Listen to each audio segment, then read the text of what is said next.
Christmas ಅಂದರೆ ಏನು? ನಿನ್ನೆ ನನ್ನ ಮಗ ನಿರ್ದೋಷ್ಗೆ ಅವನ ಫ್ರೆಂಡ್ ಒಬ್ಬ ಫೋನ್ ಮಾಡಿ ಹೇಳ್ದ, ಮಿಸ್ ಮಾಡ್ಕೊಂಬಿಟ್ಟೆ ಕಣೋ ಅಂದ. ನಾನು ಯೋಚನೆ ಮಾಡ್ತಾಯಿದ್ದೆ, ಏನು ಮಿಸ್ ಮಾಡ್ಕೊಂಡ ಇವನು ಅಂತ.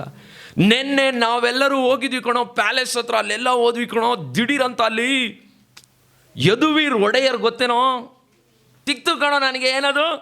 ಯದುವೀರ್ ಒಡೆಯರ್ ಅನ್ನುವಂಥ ಅವ್ರದ್ದು ಒಂದು ಆಟೋಗ್ರಾಫ್. ಅವನು ಫೋಟೋ ತೆಗೆದು ಆ ಪೇಜ್ ಹರಿದೋಗಿರೋ ಪೇಜ್ನಲ್ಲಿ ತೊಗೊಂಬಂದು ತೋರಿಸಿದ್ದು ನಾನು ನೋಡಿದ್ರೆ, ನಾನು ನಮ್ಮ ಅಪ್ಪನಿಗೆ ಹೇಳಿದೆ, ಅಪ್ಪ ನೀನು ಒಂದು ಸೈನ್ ಹಾಕಿ ಕಳಿಸು ಅವನಿಗೆ, ಏನಂತ, ಮೋದಿ ಅಂತ ಹಾಕ್ಬಿಟ್ಟು ಅವ್ನು ಕಳಿಸ್ಬಿಟ್ಟು. ಯಾಕೆ ಹೇಳ್ತಾ ಇದ್ದೀನಿ? ಅವನು ಭಾಳ ಸಂತೋಷಪಟ್ಟಿದ್ದಾನೆ. ಕಾರಣ, ಒಬ್ಬ ದೊರೆ ವಂಶದವನು ಒಂದು ಸೈನಿಗೆ ನಿರ್ದೋಷ ಸ್ನೇಹಿತ ಸುಯೋಗ್ಗೆ ಭಾಳ ಸಂತೋಷ. ಆದರೆ ನಾನಿವತ್ತು ನಿಮ್ಮೊಂದಿಗೆ ಒಬ್ಬ ವ್ಯಕ್ತಿ ಬಗ್ಗೆ ಹೇಳ್ತಾ ಇದ್ದೀನಿ. ಆತನು ಜಗತ್ತನ್ನು ಉಂಟು ಮಾಡಿದಂಥ ದೊರೆ, ಧರೆಗಿಳಿದು ಬಂದಂಥ ದೊರೆ. ಆ ದೊರೆ ಸಾಧಾರಣವಾದಂಥ ಫೋಟೋವನ್ನು ತೆಗೆದುಕೊಳ್ಳಲಿಕ್ಕೆ ಆಟೋಗ್ರಾಫ್ಗೆ ಹೋದಂತಹ ಚೋಟ ಮೋಟ ಈ ಲೋಕದ ರಾಜರುಗಳು ಮಾತ್ರ ಅಲ್ಲ, ಅವರ ಆಸ್ಥಾನಗಳು, ಅವರ ರಾಜವಂಶಸ್ಥಗಳು, ಅವುಗಳೆಲ್ಲ ಕೆಲವು ವರ್ಷ ಉಳಿಯುತ್ತೆ. ಆದರೆ ಜಗತ್ತಿನಾದ್ಯಂತ ಡಿಸೆಂಬರ್ ತಿಂಗಳಿನಲ್ಲಿ ಪ್ರಪಂಚದಾದ್ಯಂತ ಒಬ್ಬ ದೊರೆಯ ಬಗ್ಗೆ ಎಲ್ಲರೂ ಆಚರಿಸ್ತಾರೆ. ಸ್ಯಾಂಟಾ ಕ್ಲಾಸ್ ಆಗಿರ್ಬೋದು, ಸ್ಟಾರ್ಗಳಾಗಿರ್ಬೋದು, ಬಲೂನ್ಗಳಾಗಿರ್ಬೋದು, ಎಲ್ಲ IPL ಮ್ಯಾಚ್ಗಳಾಗಿರ್ಬೋದು, ಅವರೆಲ್ಲರ ಪ್ರೋಗ್ರಾಮ್ಗಳಲ್ಲೂ ಒಂದನ್ನು ಮುಖ್ಯವಾಗಿ ಕೇಂದ್ರೀಕೃತವಾಗಿಡ್ತಾರೆ. ಆ ದೊರೆ ಯೇಸು ಕ್ರಿಸ್ತನು. ಆತನು ನಮಗೋಸ್ಕರ ಧರೆಗಿಳಿದು ಬಂದಂಥ ದೊರೆ. ಅದಕ್ಕೆ ದೇವರ ವಾಕ್ಯ ಹೇಳ್ತದೆ, ಆತನು ದೇವಸ್ವರೂಪನಾಗಿದ್ದರು, ದೇವರಿಗೆ ಸರಿಸಮಾನನಾಗಿರಬೇಕೆಂಬ ಅಮೂಲ್ಯ ಪದವಿಯನ್ನು ಬಿಡಲೊಲ್ಲೆನು ಎಂದೆಣಿಸಿದೆ. ಅಂದರೆ ಅವತ್ತಿನ ಕಾಲದಲ್ಲಿ ಒಬ್ಬ ರಾಜ ಕೆಲವನ್ನ ಸೂರೆ ಮಾಡ್ತಾ ಇದ್ದ. ಅದರಲ್ಲಿ ಒಂದು ಭಾಳ ಬೆಲೆ ಬೀಳುವಂಥ ಒಂದು ವಸ್ತುವನ್ನು ಅವನು ಯಾರಿಗೂ ಕಾಣದೇ ಇರೋ ಥರ ಇಟ್ಕೊಳ್ತಾ ಇದ್ದ. ಒಂದು ವೇಳೆ ಅದನ್ನು ಅವನು ಪಡ್ಕೊಳ್ಳಿಕ್ಕೆ ಯಾರಾದರೂ ಬೇರೆಯವರು ಬಂದರೆ ಆ ರಾಜ ಅದನ್ನು ಮಾತ್ರ ಕೊಡಲ್ಲ. ಈವನ್ ತನ್ನ ಮಗನ್ನ ಕಳ್ಕೊಂಡ್ರು ಆ ವಸ್ತುವನ್ನು ಅವನು ಕೊಡಲ್ಲ. ಅವನ ಮಗ ಕೊಂದರೂ ಪರವಾಗಿಲ್ಲ, ಆ ವಸ್ತುವನ್ನು ಅವನು ಬಿಡಲ್ಲ. ಆ ರೀತಿಯಾಗಿ ಇಟ್ಕೊಳ್ಬೇಕಾಗಿರುವಂತಹ ಒಂದು ಟ್ರೆಷರ್, ಒಂದು ಪದವಿ, ಒಂದು ವಸ್ತುವನ್ನು ದೇವರು ಇಡ್ಕೋಬೇಕು ಅಂತ ಮನಸ್ಸಿಲ್ಲದೆ ಅವರು ಬಿಟ್ಟು ಭೂಮಿಗೆ ಬಂದ್ರಂತೆ. ಅದಕ್ಕೆ ಕ್ರಿಸ್ಮಸ್ ಸಾಧಾರಣವಾದಂಥ ಹಬ್ಬ ಅಲ್ಲ. ಆತನು ದೊರೆಯಾಗಿ ಉನ್ನತ ಪದವಿಯಲ್ಲಿ ಇರಬೇಕಾದವನು ದಿಢೀರ್ ಎಂಬುದಾಗಿ ದೇವರು ಒಂದು ಪ್ಲ್ಯಾನನ್ನು ಮಾಡ್ತಾರೆ.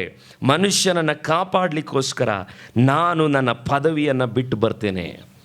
ಇದನ್ನು ಒಬ್ಬ ಜಾಕಿರ್ ನಾಯಕ್ ಅನ್ನುವಂಥ ಮುಸ್ಲಿಂ ಪ್ರತಿಪಾದಕರು ಹೀಗೆ ಹೇಳ್ಬಿಡ್ತಾರೆ, ದೇವರು ಬರಿದು ಮಾಡ್ಕೊಂಡು ಬಂದ ಅಂದರೆ ದೇವರು ದೇವರಲ್ಲ, ಯೇಸು ಕ್ರಿಸ್ತನು ದೇವರಲ್ಲ ಅಂತ ಜಾಕಿರ್ ನಾಯಕ್ ಹೇಳಿದ್ರು.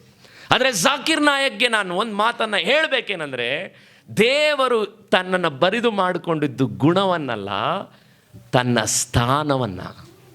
God did not empty his character, he emptied his status. ದೇವರು ಏನನ್ನು ಬರೆದು ಮಾಡಿಕೊಂಡು ಅಂದರೆ ತನಗಿರುವಂಥ ಸ್ಥಾನವನ್ನು ಬರೆದು ಮಾಡಿಕೊಂಡು. ಯಾಕೆ ಬರೆದು ಮಾಡಿಕೊಂಡು? ಒಂದು ವೇಳೆ ಒಂದು ಟೈರ್ ಅಡಿಯಲ್ಲಿ ಒಂದು ಇರುವೆ ಸಿಕ್ಕಾಕೊಂಡಿದ್ರೆ ಅದನ್ನು ಕಾಪಾಡಲಿಕ್ಕೆ ನೀವು ಎಷ್ಟು ಸರ್ಕಸ್ ಮಾಡಿದ್ರೂ ಕಷ್ಟ. ಗಮನ ಇಟ್ಟು ಕೇಳ್ರಿ. ಯಾಕಂದರೆ ಒಂದು ವೇಳೆ ಆ ಬೆರಳಿನಲ್ಲಿ ನೀವೇನಾದರೂ ಮುಟ್ಟಕ್ಕೆ ಹೋದರೆ ಆ ಇರುವೆ ಸತ್ತು ಹೋಗ್ಬಿಡುತ್ತೆ. ಒಂದು ವೇಳೆ ಅದನ್ನು ಕಾಪಾಡಲಿಕ್ಕೆ ಯಾವುದಾದ್ರೂ ವಸ್ತುವನ್ನು ಅದರ ಮೇಲೆ ಇಡ್ಲಿಕ್ಕೆ ಹೋದರೆ ಆ ವಸ್ತುವನ್ನು ಕೂಡ ಅದು ಹೆದರಿ ಅದು ಸಾಯೋದು ನಿಶ್ಚಯ. ಆದರೆ ಇರುವೆಯನ್ನು ಟೈರ್ನಿಂದ ಅಡಿಯಿಂದ ಕಾಪಾಡಲಿಕ್ಕೆ ಒಂದೇ ಒಂದು ಮಾರ್ಗ ಇದೆ. ಅದೇನು ಗೊತ್ತಾ? ಇನ್ನೊಂದು ಇರುವೆ ಅದರ ಮುಂದೆ ಹೋದರೆ ಸಾಕು, ಆ ಇರುವೆ ಫಾಲೋ ಮಾಡಿ ಹೋಗ್ಬಿಡುತ್ತೆ. ಆ ಇರುವೆ ಆ ಟೈರ್ನಿಂದ ತಪ್ಪಿಸ್ಕೊಂಡ್ಬಿಡುತ್ತೆ. ನಿಜವಾಗಲೂ ದೇವರು ಭೂಮಿಗೆ ಬಂದನು ಅನ್ನೋದು ಸಾಧಾರಣ ವಿಷಯ ಅಲ್ಲ. ನಾವೆಲ್ಲ ಇರುವೆಗಳ ಥರ ಇದ್ವಿ. ನಮ್ಮನ್ನು ಒಂದು ವೇಳೆ ದೇವರೇನಾದರೂ ತುಳಿದಿದ್ರೆ ಅಥವಾ ದೇವರೇನಾದರೂ ಮುಟ್ಟಿದ್ರೆ ನಾವು ಸತ್ತು ಹೋಗ್ಬಿಡ್ತಿದ್ವಿ. ದೇವರು ಮನುಷ್ಯನಾಗಿ ಬಂದು ಅಂದರೆ ಅದು ಸಾಧಾರಣ ವಿಷಯ ಅಲ್ಲ. ಅವನು ಇರುವೆಯನ್ನು ಕಾಪಾಡಲಿಕ್ಕೆ ಹೇಗೆ ಇರುವೆ ಬಂತು, ಮನುಷ್ಯರನ್ನು ಕಾಪಾಡಲಿಕ್ಕೆ ದೇವರು ಮನುಷ್ಯನಾಗಿ ಬಂದನು. ಅದು ನಿಜವಾಗ್ಲೂ ನಡೆದಿದ್ದು. ದೇವರು ನುಂಗುವಂಥ ಸುಂಟರ ಗಾಳಿಯಾಗಿ ಬರಲಿಲ್ಲ, ದಹಿಸುವ ಬೆಂಕಿಯಾಗಿ ಬರಲಿಲ್ಲ. ಊಹಿಸಲಿಕ್ಕಾಗದೇ ಇರುವಂಥ ಎಲ್ಲರ ನಿರ್ಮಾಣಿಕನು ಮುದುರ್ಕೊಂಡು ಗಮನ ಇಟ್ಕೇಳ್ರಿ, ದೇವರು ಇಷ್ಟು ಮುದುರ್ಕೊಂಡು ಒಂದು ಅಣುವಾಗಿ, ಹಿ ಶ್ರಿಂಕ್ಡ್, ಒಂದು ಸಣ್ಣ ಅಣುವಾಗಿ ಒಂದು ಪರಿಶುದ್ಧವಾದಂಥ ಒಬ್ಬ ಹೆಂಗಸು ಕನ್ನಿಕೆ, ಅವಳ ಒಳಗಡೆ ಒಂದು ಗರ್ಭವನ್ನು ತಾಳಿ ಅಲ್ಲಿ ಒಂದು ಪಿಂಡವಾಗಿ ಆ ಮಗು ಬೆಳೀತಾ ಬಂತು. 9 ತಿಂಗಳು ಆ ನಡುಗುವಂಥ ಒಬ್ಬ ಹೆಂಗಸಿನ ಒಳಗಡೆ ಬೆಳೀತಾ ಇದೆ ಆ ಪಿಂಡ. ಅದಕ್ಕೆ ದೇವರು ಭೂಮಿಗೆ ಬಂದು ಅಂದರೆ ಜಗತ್ತಿನ ಅತಿ ದೊಡ್ಡ ಅದ್ಭುತ ಕ್ಯಾನ್ಸರ್ ರೋಗ ವಾಸಿ ಆಗೋದಲ್ಲ, ಜಗತ್ತಿನ ಅತಿ ದೊಡ್ಡ ಅದ್ಭುತ ನಿಮ್ಮ ಜೀವಿತಗಳಲ್ಲಿ ನಡೆಯುವಂಥ ದೊಡ್ಡ ಪವಾಡಗಳಲ್ಲ. ಜಗತ್ತಿನ ಅತಿ ದೊಡ್ಡ ಅದ್ಭುತ ಯಾವುದಂದರೆ ಮನುಷ್ಯನ ರೂಪಕ್ಕೆ ದೇವರು ಬರುವಂಥದ್ದು. ಮನುಷ್ಯನ ರೂಪಕ್ಕೆ ದೇವರು ಬಂದನು. ಅವತ್ತು ನೀವ್ಯಾರೂ ಕೂಡ ಹೇಳಲಿಕ್ಕೆ ಸಾಧ್ಯವಿಲ್ಲ. ನಮ್ಮ ಈ ಭಾಗದ ಯಾವುದೇ MP ಮಗು ಇಲ್ಲಿರುವಂಥ ಗೌರ್ಮೆಂಟ್ ಆಸ್ಪತ್ರೆಯಲ್ಲಿ ಹುಟ್ಟೋದೇ ಇಲ್ಲ. MP ಯ ಯಾವುದೇ ಮಗು ಹುಟ್ಟಿದ್ರೆ ಒಂದು Cloud9 ಹುಟ್ಟುತ್ತೆ, ಇಲ್ಲ ಮದರ್ಹುಡ್ ಆಸ್ಪತ್ರೆಯಲ್ಲಿ ಹುಟ್ಟುತ್ತೆ, ಇಲ್ಲ ಫೋರ್ಟಿಸ್ ಹಾಸ್ಪಿಟಲ್ ಹುಟ್ಟುತ್ತೆ. ಆದರೆ ಜಗತ್ತನ್ನು ಉಂಟು ಮಾಡಿದಂಥ ನಿರ್ಮಾಣಿಕನಾದಂಥ ದೇವರು ತನ್ನನ್ನು ಬರಿದು ಮಾಡಿಕೊಂಡು ಆತನು ಬಂದನು. ಯಾವುದಕ್ಕೆ ಬಂದನು ಅಂದರೆ ಒಂದು ಕೊಳಕಾದ ಗೋದಲಿ ಒಳಗಡೆ ಆ ಮಗು ಹುಟ್ಟಿತು. ಕೇಳ್ರಿ, ಆ ಮಗುವನ್ನು ಒಂದು ವೇಳೆ ಅಲ್ಲಿರುವಂಥ ಕುರುಬರುಗಳು ಕತ್ತೆಗಳನ್ನ ತೊಗೊಂಡು ಬಂದಿರ್ತಾರೆ. ಆ ಮಗುವನ್ನು ಒಂದು ವೇಳೆ ತುಳಿದಿದ್ರೆ ಆ ಮಗು ಸತ್ತು ಹೋಗ್ಬಿಡೋದು. ಆ ರೀತಿಯಾಗಿ ಒಂದು ಮಗುವಾಗಿ ಯೇಸು ಸ್ವಾಮಿ ಭೂಮಿಗೆ ಉಂಟು ಮಾಡಿ ಬಂದನು. ಅದಕ್ಕೆ ದೇವರು why God has to come down, ದೇವರು ಯಾಕೆ ಬರಬೇಕಾಗಿತ್ತು? ಇವತ್ತಿನ ಲಾಜಿಕಲ್ ಎಕ್ಸ್ಪ್ಲನೇಷನ್ ಇರುವಂಥ ಸೈನ್ಸ್ ಹುಡುಗರುಗಳು ಕೇಳ್ತಾರೆ, ಓ ದೇವರು ಭೂಮಿಗೆ ಬಂದ್ಬಿಟ್ನಾ? ಹೌದು, ಬಂದು. ಯಾಕಂದರೆ ಮನುಷ್ಯನನ್ನು ದೇವರು ತನ್ನ ಛಾಯೆಯಲ್ಲಿ ಉಂಟು ಮಾಡಿದ್ನು. ಅದಕ್ಕೆ ನಿಮ್ಮ ಕಣ್ಣು, ಭಾವನೆ ಇವುಗಳೆಲ್ಲ ನಿಮಗಿದೆ ಅಂದರೆ ಕಾರಣ ಅದು ನಿಮ್ಮ ಅಪ್ಪ ಅಮ್ಮ ಕೊಟ್ಟಿದ್ದಲ್ಲ, ನೀವು ದೇವರ ನಿರ್ಮಾಣವಾಗಿದ್ದೀರಾ. ನೀವು ಯಾಕೆ ಸೂಸೈಡ್ಗೆ ಹೋಗಬಾರ್ದು ಗೊತ್ತಾ? ಅದು ನಿಮ್ಮ ಆಸ್ತಿ ಅಲ್ಲ, ನಿಮ್ಮ ಆತ್ಮ. ನಿಮ್ಮ ಆತ್ಮ ದೇವರು ಕೊಟ್ಟಂಥ ಅಮೂಲ್ಯವಾದಂಥ ಪದವಿ. 2 ವಾರಗಳ ಹಿಂದೆ ಇಲ್ಲೊಬ್ಬ ವ್ಯಕ್ತಿ ಕೋಟ್ಯಾಧಿಪತಿ, ಬಿಡದಿಯ ಕೋಟ್ಯಾಧಿಪತಿ, ಆದರೆ ತನ್ನ ಆತ್ಮವು ದೇವರಿಂದ ಉಂಟು ಮಾಡಿದ್ದು ಅನ್ನೋದನ್ನು ಅರಿವಿಲ್ಲದೆ ಇವತ್ತು ನೇಣುಗಂಬಗಳಿಗೆ ಈಸಿಯಾಗಿ ಹೋಗ್ತಾರೆ. ಅದರ ಮಾಲೀಕ ಒಬ್ಬನಿದ್ದಾನೆ, ಆತನು ತನ್ನ ಛಾಯೆಯಲ್ಲಿ ಮನುಷ್ಯನ ಉಂಟು ಮಾಡಿದ್ನು. ಗಮನ ಇಟ್ಟು ಕೇಳ್ರಿ, ಒಂದು ವೇಳೆ ಜಗತ್ತಿನ ಅತಿ ದೊಡ್ಡ ಸಮಸ್ಯೆ ದೇವರು, ಒಂದು ವೇಳೆ ಟ್ರಾಫಿಕ್ ಜಾಮ್ ಆಗಿದ್ರೆ ದೇವರು ಒಬ್ಬ ಟ್ರಾಫಿಕ್ ಪೊಲೀಸನ್ನು ಕಳಿಸುತ್ತಿದ್ನು. ಜಗತ್ತಿನ ಅತಿ ದೊಡ್ಡ ಸಮಸ್ಯೆ ಹಣವಾಗಿದ್ರೆ ದೇವರು ಒಂದು ಬ್ಯಾಂಕರನ್ನು ಕಳಿಸ್ತಾ ಇದ್ದ. DK ಶಿವಕುಮಾರ್ ಅವರು ಯೋಚನೆ ಮಾಡ್ತಾ ಇದ್ದಾರೆ, ಟ್ರಾಫಿಕ್ ಜಾಮ್ ಜಾಸ್ತಿ ಆಗಿದೆ, ಟನಲ್ ಮಾಡೋಣ, ಭೂಮಿ ಕೊರೆಯೋಣ ಅಂತ ಯೋಚನೆ ಮಾಡ್ತಾ ಇದ್ದಾರೆ. ಎಷ್ಟು ಕಾಲ ಕೊರೆದ್ರು ಬ್ಯಾಂಗ್ಳೂರು ಟ್ರಾಫಿಕನ್ನು ತಪ್ಪಿಸ್ಲಿಕ್ಕೆ? ಇದೆಲ್ಲ ಮನುಷ್ಯನು ಹುಡುಕ್ತಾ ಇರುವಂಥ ಮಾರ್ಗಗಳು. ಆದರೆ ಪ್ರಪಂಚದ ಅತಿ ದೊಡ್ಡ ಸಮಸ್ಯೆ ಸಣ್ಣ ಮಗುವಿನಿಂದ ಹಿಡಿದು ಇಲ್ಲಿ ಕುಳಿತಿರುವಂಥ ದೊಡ್ಡವರವರೆಗೂ ಎಲ್ಲರಿಗೂ ಪಾಪ ಇದೆ. ನೀವು ಹೇಳ್ಬೋದು, ಪಾಸ್ಟ್ರೆ ಸಣ್ಣ 2 ಮಕ್ಕಳಿಗೆ ಏನು ಪಾಪ ಇದೆ ಪಾಸ್ಟ್ರೆ? ಆ ಮಕ್ಕಳು ಏನು ಮಾಡ್ತಾರೆ ಅಂತ ನಿಮಗೆ ಹೆಂಗೆ ಹೇಳ್ತೀರಾ? ಒಂದೇ ಒಂದು ಆಟ ಸಾಮಾನು ಕೊಟ್ಟು ನೋಡಿ, 2 ನಿಮಿಷದಲ್ಲಿ ಅದ್ರ ಬುದ್ಧಿ ಬರುತ್ತೆ ಇಬ್ರಿಗೂ. ಯಾಕಂದರೆ ಅದು ತಾನು ಹುಟ್ಟಿದಾಗಲೇ ಬೇರೆಯವನಿಗೆ ಕೊಡಕ್ಕೆ ಆ ಮಗುಗೆ ಮನಸ್ಸು ಬರಲ್ಲ. ಬಿಕಾಸ್ ಮದರ್, ತಾಯಿಯು ಗರ್ಭವನ್ನು ಧರಿಸಿದ್ದು ಪಾಪದಿಂದ.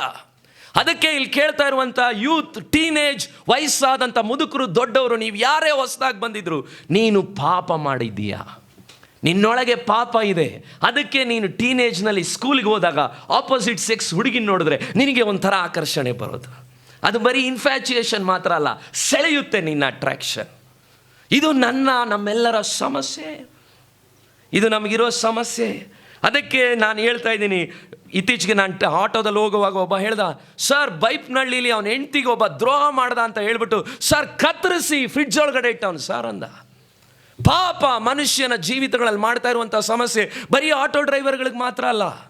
2 ತಿಂಗಳ ಹಿಂದೆ ನಾವು TV9 ನೋಡಿದ್ವಿ, ಅನೈತಿಕ ಸಂಬಂಧಕ್ಕಾಗಿ ಒಬ್ಬ ಹೈಲಿ ಅಫಿಷಿಯೇಟೆಡ್ ಡಾಕ್ಟರ್ ತನ್ನ ಹೆಂಡತಿಗೆ ಮೆಡಿಸಿನ್ ಕೊಟ್ಟು ಸಾಯಿಸ್ದ, ಬೇರೆಯವರೊಂದಿಗೆ FB ಫ್ರೆಂಡ್ಗಳಿಗೋಸ್ಕರ.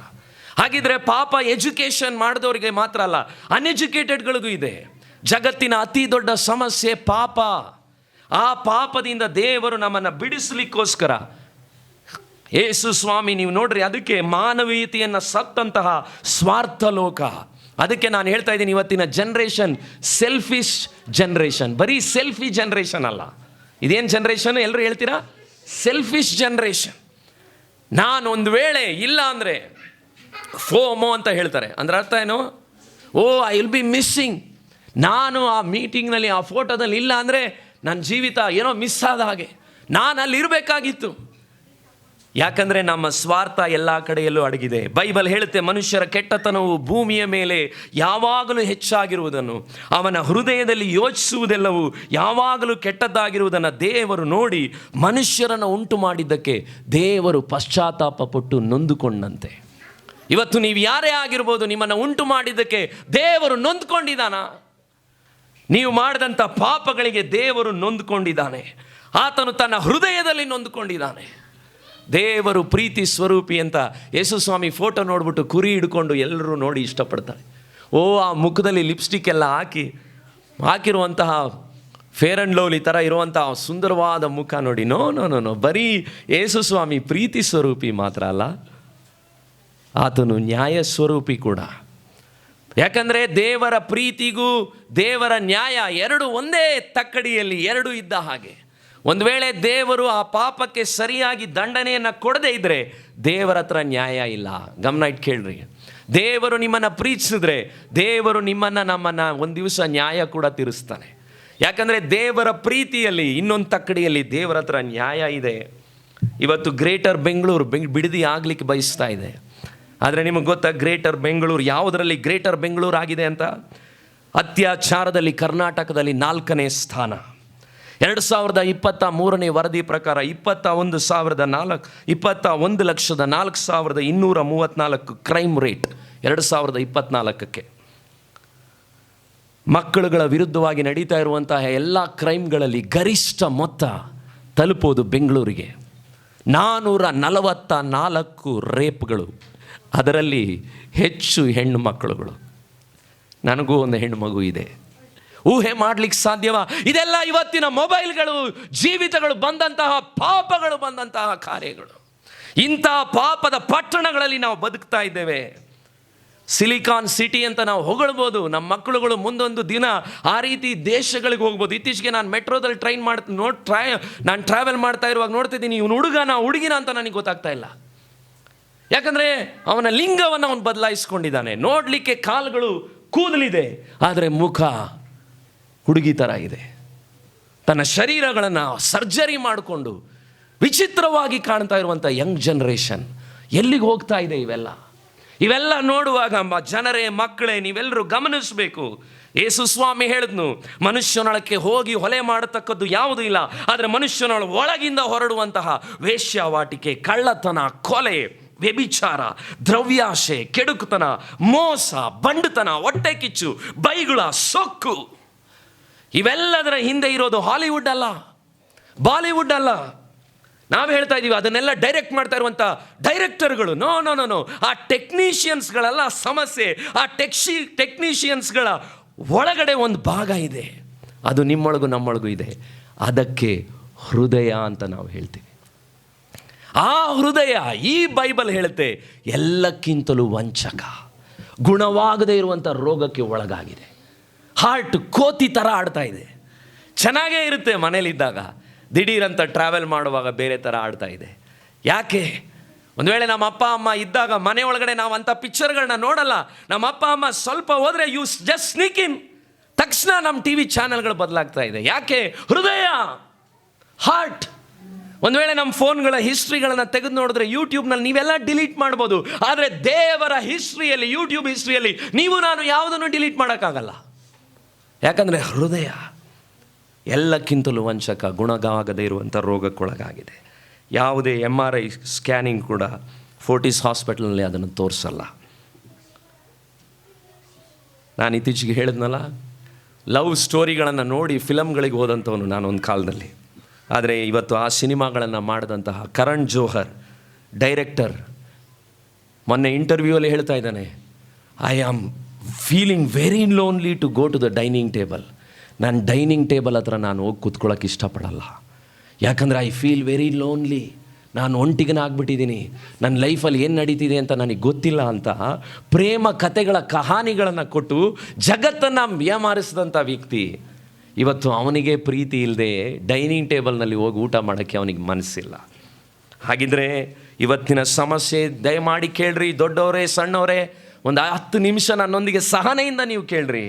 ನಿಮಗೆ ಅಮೆಝಾನ್ ಪ್ರೈಮ್, ನೆಟ್ಫ್ಲಿಕ್ಸ್ಗಳು, ರಿಯಾಲಿಟಿ ಶೋಗಳು, ಸ್ಪೋರ್ಟ್ಸ್ಗಳು, IPL ಮ್ಯಾಚ್ಗಳು, ಇವುಗಳು ಯಾವುದು ನಿಮಗೆ ಸುಖ ಕೊಡ್ತಾ ಇಲ್ಲ ಅಂದರೆ ದ ಲಾಜಿಕಲ್ ಎಕ್ಸ್ಪ್ಲನೇಷನ್, ನಿಜವಾದಂಥ ಒಂದು ಅರ್ಥ ಮಾಡ್ಕೋಬೇಕು ನೀವು. ಜಗತ್ತಿನ ಯಾವುದೇ ಮೋಹಗಳು ನಿಮಗೆ ಸುಖ ಕೊಡ್ತಾ ಇಲ್ಲ ಅಂದರೆ ನೀವು ಗಮನಿಸಬೇಕು, ನೀವು ಬೇರೊಂದು ಲೋಕಕ್ಕೆ ಉಂಟು ಮಾಡಲ್ಪಟ್ಟವರು. You are belong to some other world. ನೀವು ಬೇರೊಂದು ಲೋಕಕ್ಕೆ ಉಂಟು ಮಾಡಲ್ಪಟ್ಟವರಾಗಿದ್ದೀರಾ. ನಾನು ಹೇಳಿದ ಕೇಳಿಸ್ತಾ ನಿಮಗೆ? ಈ ಜಗತ್ತಿನ ಯಾವುದೇ ಎಂಟರ್ಟೈನ್ಮೆಂಟ್ಗಳು, ಸಿನಿಮಾಗಳು, ವೆರಿ ಗುಡ್ ನೋಡಿ, ಅದೇ ಹೇಳ್ತಾ ಇದೆ. ಯಾವುದು ನಿಮಗೂ ನನಗೂ ಸುಖ ಕೊಡ್ತಾ ಇಲ್ಲ ಅಂದರೆ ನಾವು ಬೇರೊಂದು ಲೋಕಕ್ಕೆ ಉಂಟು ಮಾಡಲ್ಪಟ್ಟವರು. ಹಾಗಂತ ಹೇಳಿದ್ದು ಒಬ್ಬ C.S. ಲೂಯಿಸ್ ಅಂತ, ಕ್ರಾನಿಕಲ್ಸ್ ಆಫ್ ನಾರ್ನಿಯಾ ಅಂತ ಕಥೆಗಳನ್ನು ಬರೆದವನು. ಅವನು ಜಗತ್ತಿನ ಎಲ್ಲ ಸುಖಗಳಿಗೂ ತನ್ನನ್ನು ಬಿಟ್ಕೊಟ್ಟ, ಆದರೆ ಅದು ಯಾವುದೋ ಅವನಿಗೆ ಸುಖವನ್ನು ಕೊಡಲಿಲ್ಲ. ಹಾಗಿದ್ರೆ ಈ ಜಗತ್ತಿನಲ್ಲಿ ಮನೋರಂಜನೆ, ಕ್ರೀಡೆ, ಆಸ್ತಿ ಪಾಸ್ತಿಗಳು, ಗ್ಯಾಡ್ಜೆಟ್ಗಳು, ನೀವು ಚೇಂಜ್ ಮಾಡ್ತಾ ಇರುವಂಥ ಐಫೋನ್ಗಳು ಯಾವುದು ನಮಗೆ ಸುಖ ಕೊಡ್ತಾ ಇಲ್ಲ ಅಂದರೆ ನಾವು ಬೇರೊಂದು ಲೋಕಕ್ಕೆ ಉಂಟು ಮಾಡಲ್ಪಟ್ಟವರು. ಅದಕ್ಕೆ ಈ ಬೈಬಲ್ ಹೇಳುತ್ತೆ, ದೇವರು ಮನುಷ್ಯನಿಗೆ ಮೇಲೆ 2 ಕ್ರೈಮ್ ಕೇಸ್ ಹಾಕಿದಾನಂತೆ. ಏನದು ಕ್ರೈಮ್ ಕೇಸ್? ಮೊದಲನೇ ಕೇಸ್, ಅವರು ಜೀವಜಲದ ಬುಗ್ಗೆಯಾದ ನನ್ನನ್ನು ತೊರೆದು ಬಿಟ್ಟಿದ್ದಾರೆ. 2ನೇ ಕ್ರೈಮ್ ಕೇಸ್, ತಮಗೋಸ್ಕರ ತೊಟ್ಟಿಗಳನ್ನು, ನೀರು ನಿಲ್ಲದ ತೊಟ್ಟಿಗಳನ್ನು ಏನು ಮಾಡಿದಾರಂತೆ? ಮಾಡ್ಕೊಂಡಿದ್ದಾರಂತೆ, ಕೊರ್ಕೊಂಡಿದ್ದಾರಂತೆ. ಅವತ್ತಿನ ಕಾಲದಲ್ಲಿ ಕುರುಬರುಗಳು ಗುಡ್ಡದ ಮೇಲೆ ಹೋದರೆ ಆ ಕುರಿಗಳಿಗೆ ನೀರು ಕೊಡಿಸ್ಲಿಕ್ಕೆ ಅಂತ ಒಂದು ತೊಟ್ಟಿ ಮಾಡಿರೋರು, ಬಂಡೆನ ಕೆತ್ತಿ. ಆದರೆ ಅಲ್ಲಿಗೆ ಕುರಿ ಬಂದು ಕುಡಿಯೋಷ್ಟರಲ್ಲಿ ಆ ಕ್ರ್ಯಾಕ್ ಆಗಿರೋ ತೊಟ್ಟಿಲಿ ನೀರು ನಿಲ್ತಾ ಇರಲಿಲ್ಲ. ಇವತ್ತು ಕೂಡ ಅಷ್ಟೇ, ಸಾಯಂಕಾಲ 9:30 ಆದರೆ ಕೆಲವರಿಗೆ ಬಿಗ್ ಬಾಸ್ ಅನ್ನೋ ತೊಟ್ಟಿ, ಅದನ್ನ ನೋಡಲಿಲ್ಲ ಅಂದರೆ ಸ್ಮಲ್ಕಕ್ಕೆ ಆಗ್ತಾ ಇಲ್ಲ. ಇವನು ಜಗಳ ಮಾಡಿ ಕೆಟ್ಟ ಕೆಲಸ ಮಾಡೋದು ಇವತ್ತು ನಮಗೆ ಎಂಟರ್ಟೈನ್ಮೆಂಟ್. ಅವುಗಳಲ್ಲಿ ನಮ್ಮ ಮಕ್ಕಳುಗಳು ಡ್ಯಾನ್ಸ್ ಮಾಡಿದ್ರೆ ನಮಗೊಂದು ಹೆಮ್ಮೆ ಅಲ್ಲ, ಆಗೋದು ಅವನ ಹೆಮ್ಮೆ ಮೊದಲು. ಯಾಕಂದರೆ ಬೈಬಲ್ ಹೇಳ್ತಾ ಇದೆ, ತಾವು ಕೊರ್ಕೊಂಡಿದ್ದಾರೆ ಮೊಬೈಲ್ಗಳಲ್ಲಿ, ಅದೊಂದು ತೊಟ್ಟಿ. ಇವೆಲ್ಲ ನಾವು ಮಾಡಿಕೊಂಡಂಥ ತೊಟ್ಟಿಗಳು. ಕೆಲವರು ಗರ್ಲ್ ಫ್ರೆಂಡ್, ಬಾಯ್ ಫ್ರೆಂಡ್, ಇವೆಲ್ಲ ತೊಟ್ಟಿಗಳು. ಕೆಲವರಿಗೆ ಹಣ ಮಾಡೋದೇ ತೊಟ್ಟಿ. ಆದರೆ ಬೈಬಲ್ ಹೇಳ್ತಾ ಇದೆ, ಇವರಿಗೆ ಆ ತೊಟ್ಟಿಯಿಂದ ಇವರಿಗೆ ಸಮಾಧಾನ ಇಲ್ಲ. ಬೈಬಲ್ನಲ್ಲಿ ಒಬ್ಬ ಹೆಂಗಸಿದ್ಲು, ಅವಳಿಗೆ 5 ಜನ ಗಂಡಂದರಿದ್ರು. ಅವಳು ಲೈಂಗಿಕ ಸುಖದಲ್ಲಿ ಅವಳಿಗೆ ಸುಖ ಸಿಗುತ್ತೆ ಅಂದ್ಕೊಂಡ್ಳು. ಆದರೆ ಬೈಬಲಲ್ಲಿ ಯೇಸು ಸ್ವಾಮಿ ಅವಳಿಗೆ ಹೇಳಿದ್ನು, ಅವಳಿಗೆ ಆದರಣೆ ಸಿಗಲಿಲ್ಲ. ಓ ದೇವ ಜನರೇ, ಇವತ್ತು ದೇವರು ಉಂಟು ಮಾಡಿದಂತಹ, ಆತನ ಛಾಯೆಯಲ್ಲಿ ಉಂಟು ಮಾಡಿದಂಥ ನಿಮ್ಮನ್ನು ನಾನು ಪ್ರೀತಿಯಿಂದ ಕೇಳ್ಕೊಳ್ತಾ ಇದ್ದೇನೆ. ಇವತ್ತು ಯಾವ ಸುಖಕ್ಕೋಸ್ಕರ ನೀವು ಅಲಿತಾ ಇದ್ದೀರೋ, ವ್ಯಕ್ತಿಗಳಿಂದ, ಮಕ್ಕಳುಗಳಿಂದ, ಕೆಲವು ಸಾರಿ ಇವುಗಳೆಲ್ಲವನ್ನು ನಾವು ಹುಡುಕಿ ನಮಗೆ ಸಿಗ್ತಾ ಇಲ್ಲ ತೃಪ್ತಿ ಅಂದರೆ, ಒಂದನ್ನು ನಾವು ಅರ್ಥ ಮಾಡ್ಕೊಳ್ಬೇಕು, ದೇವರು ಜೀವ ಜಲದ ಬುಗ್ಗೆ ಆಗಿದ್ದಾನೆ. ಬೈಬಲ್ ಹೇಳುತ್ತೆ, ಆ ಬುಗ್ಗೆ ಹತ್ರ ನೀವು ಬಂದರೆ ಮಾತ್ರನೇ ನಮಗೆ ಬಿಡುಗಡೆ ಸಿಗೋದು. ಆ ಬುಗ್ಗೆ ಬಿಟ್ಟು ನಾವು ದೇವರಿಗೆ ಎಲ್ಲ ಕೊಡ್ತೀವಿ, ತೆಂಗಿನಕಾಯಿ ಕೊಡ್ತೀವಿ, ಮೇಣದ ಬತ್ತಿ ಕೊಡ್ತೀವಿ, ದೇವರಿಗೆ ಎಲ್ಲ ಕೊಡ್ತೀವಿ. ಆದರೆ ದೇವರಿಗೆ ಬೇಕಾಗಿರೋದು ನಿಮ್ಮ ಹೃದಯ ಮಾತ್ರ. ಇವತ್ತು ಈ ಚರ್ಚ್ ಒಳಗಡೆ ನೀವು ಬಂದರೂ ಕೂಡ ಇಲ್ಲಿ ಯಾವುದೇ ವಿಧವಾದಂಥ ಕೆತ್ತನೆಯ ವಸ್ತುಗಳಿಲ್ಲ. ಯಾಕಂದರೆ ಅವುಗಳನ್ನು ಪೂಜಿಸೋದ್ರಲ್ಲ, ಯೇಸು ಸ್ವಾಮಿ ಫೋಟೋದಲ್ಲಿಲ್ಲ, ನಮ್ಮ ಹೃದಯಗಳಲ್ಲಿ ವಾಸ ಮಾಡಲಿಕ್ಕೆ ಬಯಸ್ತಿದ್ದಾನೆ. ಆ ಹೃದಯವನ್ನು ಇವತ್ತು ದೇವರು ನಿಮ್ಮಿಂದ ಬಯಸ್ತಾ ಇದ್ದಾನೆ. ಬಿಲ್ಲಿ ಗ್ರಹಾಮ್ ಅನ್ನೋ ಒಬ್ಬ ಸೇವಕರು ಹೇಳಿದ್ರು, 21ನೇ ಶತಮಾನಕ್ಕೆ ಅವರು ಕರೆದಂತಹ ಹೆಸರು, it is A sex soaked generation. ಲೈಂಗಿಕ ಪಾಪಗಳಲ್ಲಿ ಮುಳುಗಿರುವಂತಹ ಸಂತತಿ ಅಂತ ಕರೆದ್ರು. ಇವತ್ತು ಕೂಡ 3 ದೊಡ್ಡ ವಿಗ್ರಹಗಳು ಎಲ್ಲ ಕಡೆ ಕಾಣ್ತಾ ಇದೆ. ಅದೇನು? ಮನಿ, ಸೆಕ್ಸ್, ಪವರ್. ಹಣ, ಸೆಕ್ಸ್, ಪವರ್. ಇದನ್ನ ಎಲ್ಲ ಕಡೆಯಲ್ಲೂ ನಾವು ನೋಡ್ತಾ ಇದ್ದೀವಿ. ಆದರೆ ಅದರಿಂದ ಮನುಷ್ಯನಿಗೆ ತೃಪ್ತಿ ಸಿಗ್ತಾ ಇಲ್ಲ. ನಾನಿರುವಂಥ ಮನೆಯಲ್ಲಿ ಮೇಲಿರುವಂಥ ಹುಡುಗ ಆಗಾಗ ಸ್ಟೆಪ್ಸ್ ಹತ್ರ ಕೂತಿರ್ತಾನೆ, ಯಾವುದೋ ಒಂದು ಗೇಮನ್ನು ಅವನು ಆಡಲಿಕ್ಕೆ ಟ್ರೈ ಮಾಡ್ತಾನೆ ಇದ್ದಾನೆ.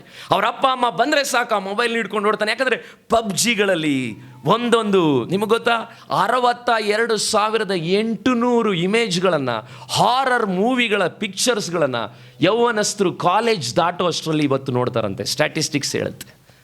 ಅದಕ್ಕೆ ಇವತ್ತಿನ ಯೂತ್ ಯಂಗ್ ಜನರೇಷನ್ಗಳು ಅವರಿಗೆ ಕಾನ್ಸಂಟ್ರೇಷನ್ ಸಿಗ್ತಾ ಇಲ್ಲ, ಓದಕ್ಕಾಗ್ತಾ ಇಲ್ಲ. ಒಂದು ಕಾಲದಲ್ಲಿ ಟಾಪರ್ ಆಗಿದ್ದವನು ಇವತ್ತು ಅವನು ಪಾಪರ್ ಆಗಿ ಕೂತಿದ್ದಾನೆ. ಯಾಕೆ? ಮಾರ್ಕ್ಸ್ ಅವನಿಗೆ ಬರ್ತಾ ಇಲ್ಲ. ಯಾಕಂದರೆ ಮೊಬೈಲ್ ಅವನ ಜೀವಿತಗಳನ್ನು ಹಾಳು ಮಾಡಿಟ್ಟಿದೆ. ಇವತ್ತು ಈ ಸಮಸ್ಯೆ ನಮಗೂ ಇದೆ. ತಂದೆ ತಾಯಿಗಳು ಮಕ್ಕಳಿಗೆ ಪ್ರೀತಿಯನ್ನು ಕೊಡಲಿಕ್ಕಾಗ್ತಾ ಇಲ್ಲ. ಇವತ್ತು ಇನ್ಸ್ಟಾಗ್ರಾಮ್ ಅಲ್ಲ, ಅದಕ್ಕೆ ಹೆಸರು ನಾನು ಹೇಳ್ತಿದ್ದೀನಿ ಸಿನ್ಸ್ಟಾಗ್ರಾಮ್ ಅಂತ. ಪಾಪಗಳಿಂದ ಮುಳುಗಿರುವಂಥವ್ರು ಯಂಗ್ ಪೀಪಲ್. ಅದಕ್ಕೆ ನಾನು ಇವತ್ತು FB-ಯಲ್ಲೂ ಇಲ್ಲ, ಇನ್ಸ್ಟಾಗ್ರಾಮಲ್ಲಿಲ್ಲ. ಓದ್ತಾ ಇರುವಂಥ ಮಕ್ಕಳುಗಳಿಗೆ ನಾನು ಸಲಹೆ ಕೊಡ್ತೀನಿ, ನಿನ್ನ ಲೈಫ್ನಲ್ಲಿ ಒಂದು ಕರಿಯರ್ ಬಿಲ್ಡ್ ಆಗೋವರೆಗೂ don't get into that trap. ನೀನು ಓದಲಿಕ್ಕಾಗಿ ದೇವರು ನಿನ್ನ ಇಟ್ಟಿದ್ರೆ ಈಗ ಚೆನ್ನಾಗಿ ಓದು, ಸಕ್ಸಸ್ಫುಲ್ ಆಗಿ ಮೇಲೆ ಬಾ. ಆ ಏಜ್ವರೆಗೂ ನೀನು ಒಂದು ವೇಳೆ ಕಾನ್ಸಂಟ್ರೇಷನ್ ಆಗಿದ್ದರೆ ಮಾತ್ರನೇ ನೀನೊಬ್ಬ ವಿರಾಟ್ ಕೊಹ್ಲಿ ಆಗೋದು. ಯಾಕಂದರೆ ಕಳೆದ 2 ತಿಂಗಳಿಂದ ಮ್ಯಾಚ್ ಹೊಡೆದಂಥ ಜೆಮಿಮಾ ರಾಡ್ರಿಕ್ಸು ಹೇಳಿದ್ದೇನೆ, oh I will not touch my phone more because I have to handle my bat ಅಂದ್ಲು. ಸಕ್ಸಸ್ ಇರುವಂಥ ಪೀಪಲ್ಗಳನ್ನ ನೋಡಿ ಆ ರೀತಿ ಬೆಳೆಯೋಕ್ಕೆ ಆಸೆ ಇದೆ, ಆದರೆ ಅವ್ರು ಯಾವುದನ್ನು ಬಿಟ್ಟರು ಅದನ್ನು ಬಿಡೋಕ್ಕೆ ನಮಗೆ ಆಸೆ ಇಲ್ಲ. ಆದರೆ ನಾನು ಇವತ್ತು ನಿಮ್ಗೆ ಎಂಕರೇಜ್ ಮಾಡ್ತಾ ಇದ್ದೀನಿ, ಇವತ್ತು ನೀವುಗಳು ಯಾವುದರಲ್ಲಿ ಸಿಕ್ಕಾಕೊಂಡಿದ್ದೀರಾ, ಇವತ್ತು ಸ್ವಾರ್ಥ ಸುಖಕ್ಕೋಸ್ಕರ. ನಾನೊಂದು ಕಡೆ ಒಂದು ಬೀದಿಯಲ್ಲಿ ಒಂದು ಮಗು ಅಳೋದನ್ನ ನೋಡಿದೆ. ಅಲ್ಲೋಗಿ ನಾನು ಕೇಳಿದೆ, ಅವ್ರ ಹತ್ರ ಮಾತಾಡ್ತಾ ಇದ್ದೆ, ಯಾರ್ದು ಈ ಮಗು? ಸರ್ ಅಲ್ಲಿ ಯಾರೋ ಬಿಟ್ಟು ಹೋಗಿದ್ರು, ನಾನು ಇಟ್ಕೊಂಡಿದ್ದೀನಿ. ಏನಾಯಿತು? ಗಾರ್ಮೆಂಟ್ಸಲ್ಲಿ ಹೋಗ್ತಾ ಇದ್ದೋಳು ಸರ್, ಯಾರೋ ಒಬ್ಬ ಲವ್ ಮಾಡಿ ಅವನ ಜೊತೆ ಹೊರಟೋಗ್ಬಿಟ್ಲು. ಆದರೆ ಆ ಮಗುನ ಬೀದಿ ಪಾಲ್ಮಿಟ್ಟವ್ರೆ. ಸ್ವಲ್ಪ ದಿವಸ ಆ ಅಂಗಡೀಲಿ ತಿನ್ನುತ್ತೆ, ಸ್ವಲ್ಪ ದಿವಸ ಈ ಅಂಗಡೀಲಿ ಕೆಲಸ ಮಾಡುತ್ತೆ. ತಮ್ಮ ಸ್ವಾರ್ಥ ಸುಖಕ್ಕಾಗಿ ಬೀದಿಗಳಲ್ಲಿ ಹಸುಗೂಸನ್ನು ಬಿಟ್ಟು ಬೇರೊಬ್ಬನೊಂದಿಗೆ ಓಡು ಹೋಗುವಂಥ ಕಾಲಗಳಲ್ಲಿ ನಾವು ಬದುಕ್ತಾ ಇದ್ದೀವಿ. 6 ತಿಂಗಳಲ್ಲಿ ಮತ್ತೆ ವಾಪಸ್ ಬರ್ತೀಯಾ? ಆದರೆ ಆ ಪಾಪ ಕೊಡುವಂಥ ಸುಖ ಮಕ್ಕಳುಗಳನ್ನು ಬೀದಿ ಪಾಲು ಮಾಡಿದೆ. ಇವತ್ತಿದನ್ನು ನಾನು ಕಣ್ಣೀರಿನಿಂದ ಹೇಳ್ತಾ ಇದ್ದೀನಿ.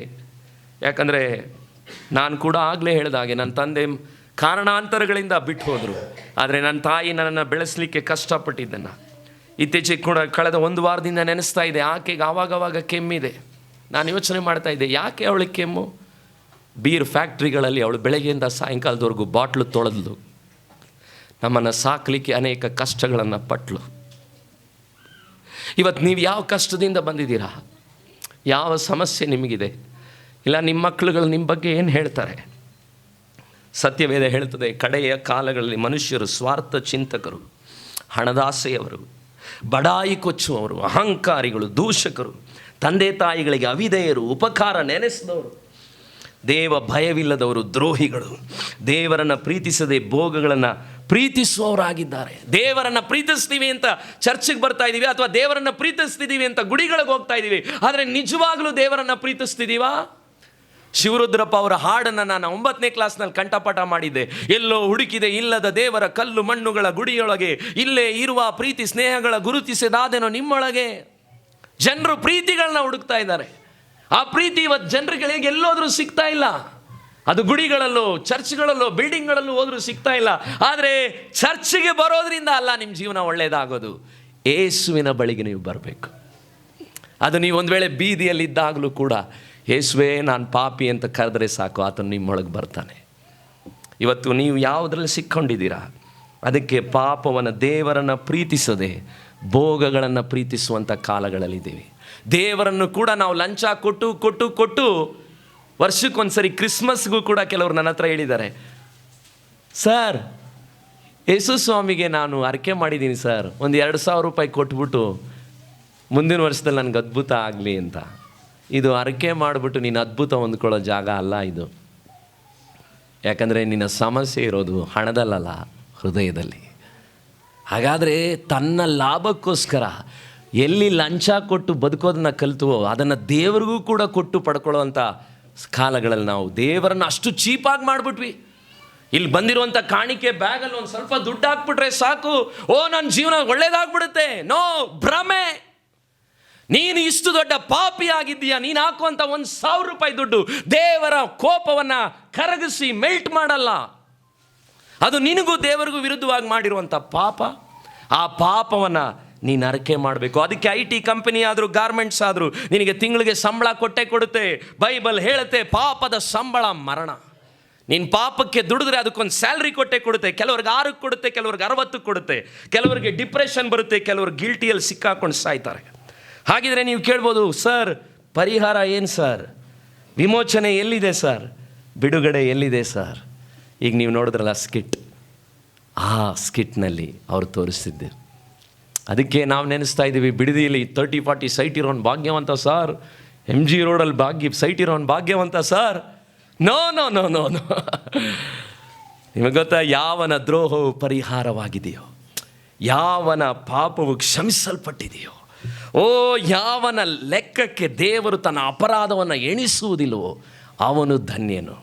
ಇವತ್ತು ಆ ಭಾಗ್ಯವಂತರಾಗಿ ನೀವಾಗಲಿಕ್ಕೆ ದೇವರು ಬಯಸ್ತಾ ಇದ್ದಾನೆ. ಓ ಆ ಯೇಸು ಸ್ವಾಮಿ ಪಾಪಗಳಿಂದ ಬಿಡಿಸಿ ಕಾಯುವನು. ಆ ದೊರೆ ಈ ಭೂಮಿಗೆ ಇಳಿದು ಬಂದಿದ್ದಕ್ಕೆ ಕಾರಣ ಏನು? ಎಲ್ಲರೂ ಬದುಕಲಿಕ್ಕೋಸ್ಕರ ಹುಟ್ಟುವಾಗ ಯೇಸು ಸ್ವಾಮಿ ಸಾಯಲಿಕ್ಕೋಸ್ಕರನೇ ಹುಟ್ಟುದು ನೋಡಿ. ಇದು ನಿಮ್ಗೆ ಅರ್ಥ ಆಗಬೇಕು. ಎಲ್ಲರೂ ಬದುಕಕ್ಕೋಸ್ಕರ ಹುಟ್ಟಿದ್ರು, ಆದರೆ ಅಲ್ಲೊಂದು ಮಗು ಸಾಯುವುದಕ್ಕೋಸ್ಕರನೇ ಹುಟ್ಟಿತು. ಯಾಕಂದರೆ ಮನುಷ್ಯನ ನಿಜವಾದ ಸಮಸ್ಯೆ ಪಾಪ. ಅದಕ್ಕೆ ಮುಳ್ಳನ್ನು ಮುಳ್ಳಿಂದ ತೆಗಿಬೇಕು. ಯೇಸು ಸ್ವಾಮಿ ಭೂಮಿಗೆ ಬಂದು ಅದ್ಭುತಗಳನ್ನು ಮಾಡಿ ಕುಷ್ಠರೋಗಗಳನ್ನು ವಾಸಿ ಮಾಡಿ ಆತನು ಸತ್ತವರನ್ನು ಎಬ್ಬಿಸಿದ್ನು. ಆದರೆ ಯಾಕಂತ ಸಾವು? ಯಾಕಂದರೆ ಮನುಷ್ಯನು ಮಾಡಿದಂಥ ಪಾಪಗಳಿಗೆ 33.5 ವರ್ಷದಲ್ಲಿ ನೀವು ನೋಡ್ತಿದ್ದೀರಲ್ಲ, ಶಿಲುಬೆಯನ್ನು ನೋಡುವಾಗ ಆತನು ನಮಗಾಗಿ, ಬೈಬಲ್ ಹೇಳುತ್ತೆ, ನಮ್ಮ ಸಂಕಷ್ಟಗಳನ್ನು ಅನುಭವಿಸಿದನು. ನಮ್ಮ ದ್ರೋಹಗಳ ದೆಸೆಯಿಂದ ಅವನಿಗೆ ಗಾಯವಾಯಿತು. ನಮ್ಮ ಅಪರಾಧಗಳ ನಿಮಿತ್ತ ಅವನು ಜಜ್ಜಲ್ಪಟ್ಟನು. ನಮಗೆ ಸುಕ್ಷೇಮವನ್ನುಂಟು ಮಾಡುವ ದಂಡನೆಯನ್ನು ಅವನು ಅನುಭವಿಸಿದನು. ಯಾಕಂದರೆ ಅವನ ಬಾಸುಂಡೆಗಳಿಂದ ನಮಗೇನಾಯಿತು? ಗುಣವಾಯಿತು. ಕೆಲವು ವರ್ಷಗಳ ಹಿಂದೆ ನಮ್ಮ ದೇಶದ ಕೋರ್ಟ್ನಲ್ಲಿ ಒಂದು ಕೇಸ್ ಬಂತು. ಇಬ್ಬರು ಕುರುಡರು ನಿಂತಿದ್ರು, ಗಂಡ ಹೆಂಡತಿ. ಆ ಇಬ್ಬರನ್ನು ಕೇಳಿದ್ರು, ಯಾಕೆ ನೀವು ಬಂದಿದ್ದೀರಾ, ಏನಿದು ಕೇಸ್? ಜಸ್ಟಿಸ್ ಸಲ್ಡಾನ ಕೇಳಿದಾಗ ಆ ಇಬ್ಬರು ಹೇಳಿದ್ರು, ಸರ್ ನಾವು ಬಾಡಿಗೆ ಕಟ್ಟಿಲ್ಲ ಸರ್.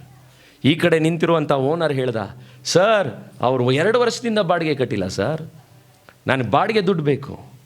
ಜಸ್ಟಿಸ್ ಸಲ್ಡಾನ ಕೇಳ್ತಾರೆ, ನೋ ಪಾಪ ಅವ್ರು ಕುರುಡ್ರು, ಭಿಕ್ಷೆ ಎತ್ತೋರು, ಅವ್ರ ಹತ್ರ ಎಲ್ಲಪ್ಪ ದುಡ್ಡಿರುತ್ತೆ. ಸರ್ ನನಗೂ ಅನ್ಯಾಯ ಆಗಿದೆ ಸರ್, ನಾನು EMI ಎಲ್ಲ ಕಷ್ಟಪಟ್ಟು ಕಟ್ಟಿರೋದು ಸರ್ ಮನೆ, ನನಗೆ ದುಡ್ಡು ಬೇಕು ಸರ್. ತಕ್ಷಣ ಸಲ್ಡಾನ ಕೇಳಿದ್ರು, ನೀವು ಮಾಡಿರುವಂಥ ದ್ರೋಹಕ್ಕೆ ನೀವು ಪಾಪ ತಪ್ಪು ಅಂತ ನಿಮ್ಗೆ ಅನಿಸಿದ್ಯಾ? ಸರ್ ಹೌದು ಸರ್, ನಾವು 2 ವರ್ಷ ದುಡ್ಡು ಕಟ್ತಾ ಇರೋದು ಕಷ್ಟನೇ ಸರ್, ಆದರೆ ನಮ್ಮ ಭಿಕ್ಷೆ ಎತ್ತಿ ನಮಗೆ ಬರೋ ದುಡ್ಡಲ್ಲಿ ನಾವು ಬದುಕೋದೇ ಹಿಂಸೆ, ಹಾಗಾಗಿ ನಾವು ಬಾಡಿಗೆ ಕಟ್ಟಿಲ್ಲ. ಅದು ನಿಜವಾಗಲೂ ಅಪರಾಧನೇ ಸರ್. ಹಾಗಿದ್ರೆ ಏನು ಮಾಡಬೇಕು? ಮಾಲೀಕನ ಹತ್ರ ಮತ್ತೆ ಸಲ್ಡಾನ ಕೇಳಿದ್ರು, ನೀನೊಂದು ಸ್ವಲ್ಪ ಕರುಣೆ ತೋರಿ ಬಿಟ್ಬಿಡಪ್ಪ. ಇಲ್ಲ ಸರ್ ಅದೆಂಗಾಗುತ್ತೆ? ಅವನ ವಾಯ್ಸ್ ರೈಸ್ ಆಯಿತು. ಜಸ್ಟಿಸ್ ಸಲ್ಡಾನ ಭಾರತದ ಚರಿತ್ರೆಯಲ್ಲಿ ನಡೆದಂಥ ಒಂದು ಅದ್ಭುತವಾದ ಸಂಗತಿ, ತನ್ನ ಕೋಟನ್ನು ತೆಗೆದು ಅವತ್ತು ಅಲ್ಲಿ ಚೇರ್ ಮೇಲೆ ಹಾಕಿ ಕೆಳಗಡೆ ಹೋಗಿ ರೂಮ್ನಿಂದ ವಾಪಸ್ ಮತ್ತೆ ಬಂದರು. ಕ್ಲರ್ಕ್ ಕೆಳಗಡೆ ಕುಳಿತಿದ್ದ, ಒಂದು ಸ್ಲಿಪ್ಪನ್ನು ಕೊಟ್ಟು ಮತ್ತೆ ಕೋಟನ್ನು ಹಾಕ್ಕೊಂಡು ಜಸ್ಟಿಸ್ ಒಳಗಡೆ ಕುಳಿತು ಹೇಳಿದ್ರು, ನಾವು ಈಗ ಆ ಇಬ್ಬರನ್ನು ನಾನು ಬಿಡುಗಡೆ ಮಾಡ್ತಾ ಇದ್ದೇನೆ. ಯಾಕಂದರೆ ಕೆಳಗಡೆ ನಾನು ಕೊಟ್ಟು ಬಂದಿರುವಂಥದ್ದು 2 ವರ್ಷದ ಬಾಡಿಗೆಯ ಚೆಕ್. ಈಗ ನಾನು ಅವರನ್ನು ಬಿಡುಗಡೆ ಮಾಡ್ತಾ ಇದ್ದೇನೆ. ನಿಜವಾಗಲೂ ಶಿಲುಬೆಯಲ್ಲಿ ನಡೆದದ್ದೇನು? ಅವತ್ತು ನಿಮ್ಮ ಪಾಪಗಳಿಗೆ ಒಂದು ಪೆನಾಲ್ಟಿಯನ್ನು ಪೇ ಮಾಡಬೇಕಾಗಿತ್ತು. ಪೆನಾಲ್ಟಿಯನ್ನು ಪೇ ಮಾಡಲಿಲ್ಲ ಅಂದರೆ ಪಾಪದಲ್ಲಿರುವ ನೀವು ಬಿಡುಗಡೆ ಹೊಂದಲಿಕ್ಕೆ ಸಾಧ್ಯ ಇಲ್ಲ. ಇವತ್ತು ನೀವು ಕೇಳ್ತಾ ಇರುವಂಥ ಜನರುಗಳೇ, ನೀವು ವರ್ಷ ಒಂದು ವೇಳೆ ಈ ಕ್ರಿಸ್ಮಸ್ಗೆ ಬರ್ತಾ ಇರ್ಬೋದು, ಆದರೆ ಈ ಒಂದು ಶಿಲುಬೆಯನ್ನು ನೀವು ಅರ್ಥ ಮಾಡ್ಕೊಳ್ಳಿಲ್ಲ ಅಂದರೆ ನೀವಿವತ್ತು ತಿಂದು ಹೋಗುವಂಥ ಬಿರಿಯಾನಿ ಕೂಡ ವೇಸ್ಟ್. ಯಾಕೆ ಗೊತ್ತಾ? ಬಿರಿಯಾನಿಗಿಂತಲೂ ಅದ್ಭುತವಾದಂಥ ಒಂದು ಈ ಕಾರ್ಯ ಇದೆ. ನೀವು ಬಿರಿಯಾನಿಗೋಸ್ಕರ ಬಂದವರಲ್ಲ, ಆದರೆ ನನಗೆ ಚೆನ್ನಾಗಿ ಗೊತ್ತು, ನಿಮ್ಮ ಪಾಪಗಳ ಕ್ಷಮೆಗೋಸ್ಕರ ಯೇಸು ಸ್ವಾಮಿ ಅವತ್ತು ಚೆಕ್ಕನ್ನು ಪೇ ಮಾಡಿದ್ರು. ಅದಕ್ಕೆ ನನಗೆ ಗೊತ್ತಿಲ್ಲ, ನಾನು 16ನೇ ವಯಸ್ಸಿನಲ್ಲಿ ಆ ಶಿವರಾಜನ ಹುಡುಗ ಈ ಹೊಸ ಒಡಂಬಡಿಕೆಯನ್ನು ಸಣ್ಣ ಬುಕ್ ಕೊಟ್ಟಾಗ ನಾನು ಹೇಳಿದೆ, ಅವನು ಯಾವ ದೇವರು? ಶಿವರಾಜ್ ಹೇಳಿದೆ, ಹಂಗೆಲ್ಲ ಹೇಳ್ಬೇಡ ಕಣೋ. ನಾನು ಹೇಳಿದೆ, ಅವ್ರು ಗಂಡಸಾಗಿದ್ದರೆ ಅವ್ರು ಯಾಕೋ ಸಾಯಬೇಕು ಅಂದೆ. ನಾನು ಮೈಕ್ನಲ್ಲಿ ಹೇಳೋಕ್ಕಾಗಲ್ಲ ಅಂಥ ಪದವನ್ನು ಯೇಸು ಸ್ವಾಮಿಗೆ ನಾನು ಹೇಳಿದೆ. ಕೆಟ್ಟ ಪದವನ್ನು ಯೇಸು ಸ್ವಾಮಿಗೆ ನಾನು ಹೇಳಿದೆ. ಆದರೆ ನನಗೆ ಗೊತ್ತಿಲ್ಲ, ಈ ಬೈಬಲ್ ಮತ್ತೆ ನನಗೆ ಹೇಳ್ತು, ನಮ್ಮ ದ್ರೋಹಗಳ ದೆಸೆಯಿಂದ, ನಾವು ಮಾಡಿದಂಥ ಪಾಪಗಳ ದೆಸೆಯಿಂದ ಯೇಸು ಸ್ವಾಮಿ ಪ್ರಾಣವನ್ನು ಕೊಟ್ಟನು ಎಂಬುದಾಗಿ. ಇವತ್ತು ನಿಮ್ಮ ಪಾಪಗಳಿಗೆ ಆತನು ಪೇಮೆಂಟನ್ನು, ಚೆಕ್ಕನ್ನು ಪೇ ಮಾಡಿದ್ನು.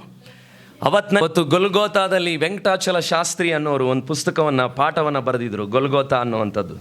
ಆ ಪಾಠದಲ್ಲಿ ನಾನು ಓದ್ತಾ ಇದ್ದೆ, ಯೇಸು ಸ್ವಾಮಿ ಶಿಲುಬೆಯಲ್ಲಿ ಸತ್ತಾಗ ನಡೆದಂಥ ಕಾರ್ಯವೇನು? ಆತನು ಶಿಲುಬೆಯಲ್ಲಿ ಸಾಯುವಾಗ, ಗಮನ ಇಟ್ಕೇಳ್ರಿ, ಅಲ್ಲಿ ಹಾರ್ತಾ ಇದ್ದಂಥ ಪಕ್ಷಿಗಳೆಲ್ಲ ಸೈಲೆಂಟಾಗಿ ನಿಂತುಬಿಟ್ವಂತೆ. ಆ ಸೈಲೆಂಟಾಗಿ ಪಕ್ಷಿಗಳು ನಿಂತಿದ್ದನ್ನು ವೆಂಕಟಾಚಲ ಶಾಸ್ತ್ರಿಯವರು ಬರೀತಾರೆ.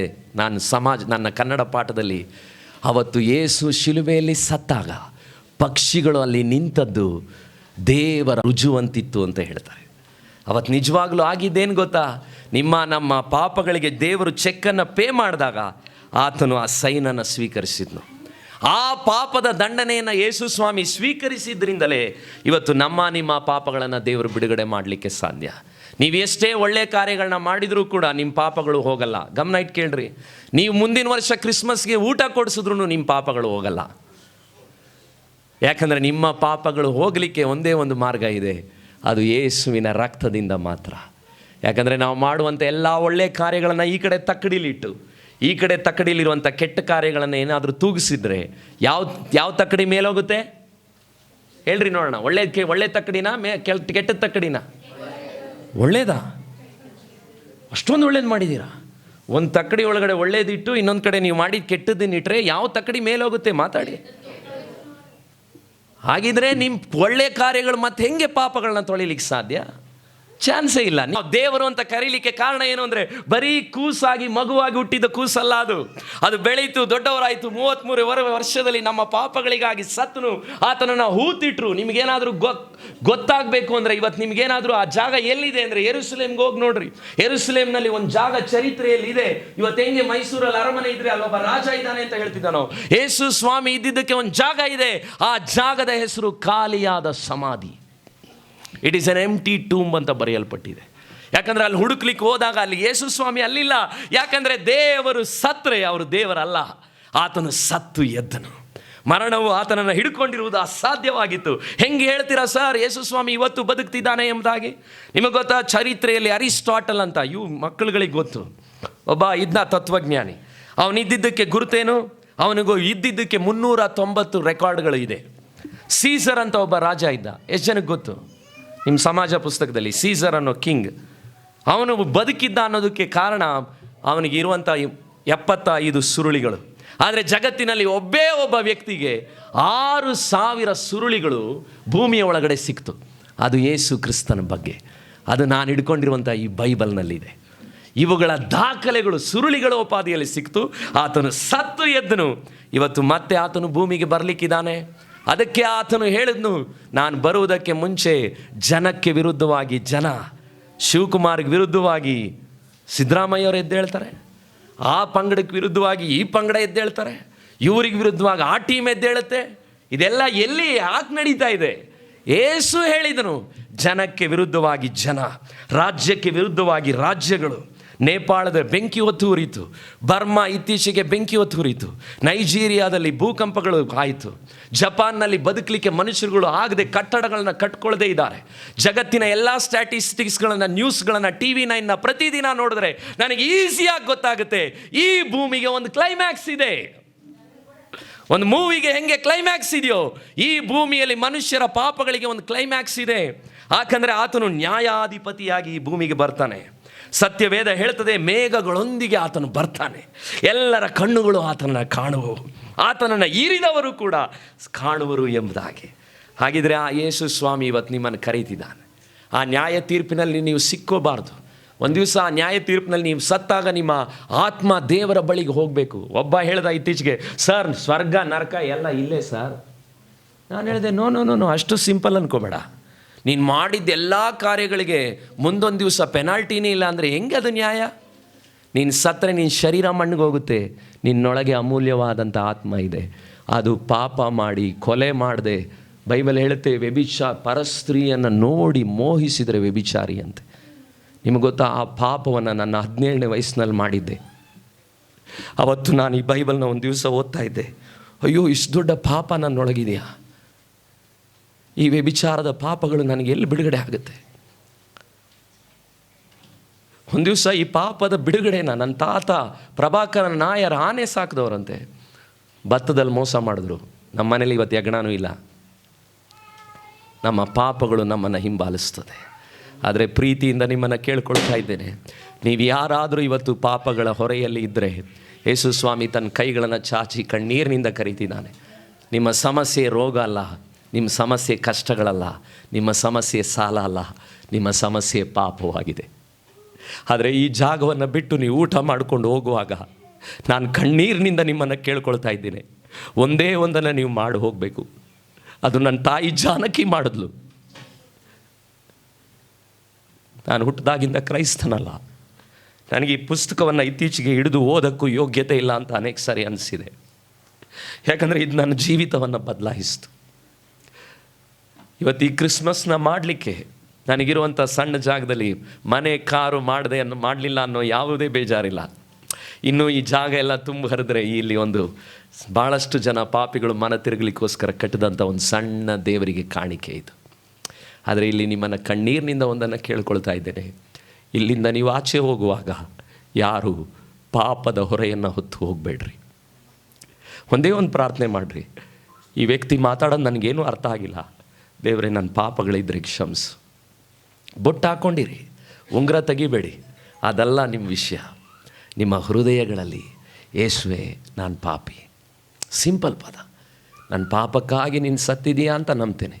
ಆ ಸುಜಿತ್ ಅನ್ನೋ ವ್ಯಕ್ತಿಗೆ ನೀನೇನಾದರೂ ಒಳ್ಳೇದು ಮಾಡಿದರೆ, ಅದು ನಿಜ ಆಗಿದ್ದರೆ ನನಗೂ ನೀನು ಮಾಡಪ್ಪ ಅಂತ ಒಂದೇ ಒಂದು ಪ್ರಾರ್ಥನೆ ಮಾಡಿರಿ. ಇವತ್ತು ನಾನು ನಿಮಗೆ ಹೇಳ್ತೀನಿ, ಅವತ್ತು 17ನೇ ವಯಸ್ಸಿನಲ್ಲಿ ನಾನು ಮಾಡಿದೆ ಆ ಅರಿಕೆನ. ನಾನು ಯೇಸು ಸ್ವಾಮಿ ಹತ್ರ ತೊಗೊಂಬಂದು ಕೊಡೋಕೆ ನನ್ನ ಹತ್ರ ಏನೂ ಇರಲಿಲ್ಲ, ಕಾಣಿಕೆ ಕೂಡ ಹಾಕಲಿಲ್ಲ, ನಿಮ್ಮ ಥರ ಚರ್ಚ್ಗೂ ಬಂದಿಲ್ಲ.